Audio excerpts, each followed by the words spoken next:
sana gülüm. Asmandaki yoruk yıldız ne? Yürek sözün itay men cinim.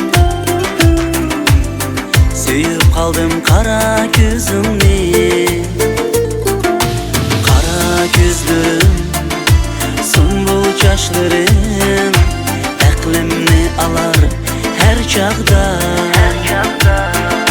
Meni sevmesem meyli yarım, seni söyüşke ruhsat ver. Sovga sovga kılay men sana, asmandaki yoruk yıldız ne? Arzuyumda biz bağlar ara, gülüp yayrab jüreyli yarım.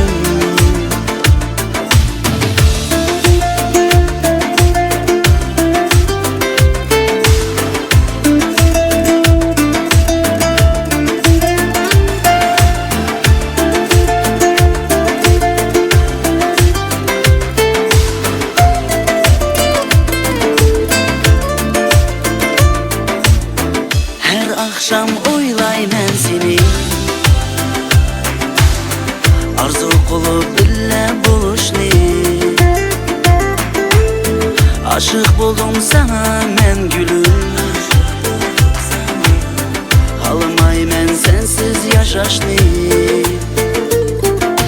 Kara gözlerim, sumbul çaşlarım